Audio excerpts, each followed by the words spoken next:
संत सोपान काका महाराज यांच्या पालखी सोहळ्यातलं पहिलं गोल रिंगण आहे ते सोमेश्वरवाडी येथे रंगत आहे आणि आपण माझ्या मागची ही दृश्य पाहतोय। लाखो वारकऱ्यांच्या समुदायामध्ये हे पहिलं गोल रिंगण सोमेश्वर नगर या ठिकाणी पडत आहे। डोळ्यांचं पारणं फेडणारा असा हा सगळा रिंगण सोहळा आपण पाहतोय।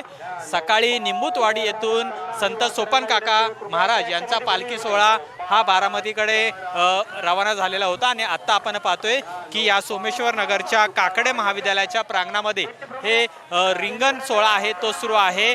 खरं तर दरवर्षी वारीच्या वाटेवर पायी चालत असताना पांडुरंगाला भेटण्यासाठी निघालेले हे लाखो वारकरी आणि मध्ये मध्ये आपण पाहतोय की गोल रिंगण आणि उभे रिंगण आहेत असे सोहळे आहेत ते रंगत असतात। इथंही आता आपण पाहतोय की अश्वांची नेत्रदीपक धाव आहे ती सुद्धा अश्वांनी घेतलेली होती आणि या अश्वांच्या धावानंतर आपण पाहिलं की टाळकरी आहेत, विनेकरी आहेत, वृंदावन घेतलेल्या महिला माऊल्या आहेत त्या सुद्धा धावा घेणार आहेत आणि डोळ्यांचं पारणं फेडणारा असा हा रिंगण सोहळा आहे तो सुद्धा आपण LS मराठीच्या माध्यमातून अनुभवत आहोत।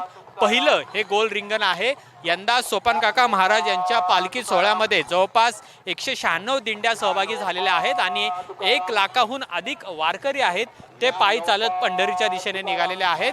सासवडहून आपण पाहिलं की संत सोपान काका महाराज यांच्या पालखीने हे प्रस्थान ठेवलेलं होतं आणि आता पालखी ही सोमेश्वर नगरला पोहोचलेली आहे आणि आपण पाहतोय की ज्ञानबा तुकारामचा जयघोष आणि टाळ मृदुंगाचा गजर हा सध्या या ठिकाणी ऐकू येतं आणि पूर्णपणे वातावरण आहे ते सुद्धा भक्तिमय झालेलं आहे। खरं तर रिंगण सोहळ्याची वाट हा प्रत्येक वारकरी वारीच्या वाटेवर पाहत असतो, कारण अंगामधला चालून आलेला जो क्षीण आहे तो घालवण्याचं खरं तर क्षण हा असतो आणि त्यामुळे वारकरी आहेत ते मोठ्या उत्साहाने या ठिकाणी धावतात आणि या रिंगण सोहळ्यामधून जी ऊर्जा आहे ती ऊर्जा घेऊन पुढे पायी चालत ते पंढरीच्या दिशेने मार्गस्थ होत असतात। आज हा सगळा सोहळा आपण पाहतोय की रिंगण सोहळा याची देही याची डोळा सगळे वारकरी आहेत ते सुद्धा अनुभवत आहेत आणि मोठा उत्साह हा सुद्धा आपल्याला वारकऱ्यांमध्ये पाहायला मिळतोय। जवळपास 1 लाखाहून अधिक वारकरी आहेत ते यावर्षी संत सोपान काका महाराज यांच्या पालखी सोहळ्यामध्ये सहभागी झालेले आहेत आणि डोळ्यांचं पारणं फेडणारा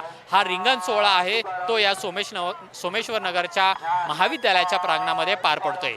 कॅमेरामन रोहित वनकटेसह अमोल धर्माधिकारी LS मराठी, सोमेश्वर नगर, बारामती।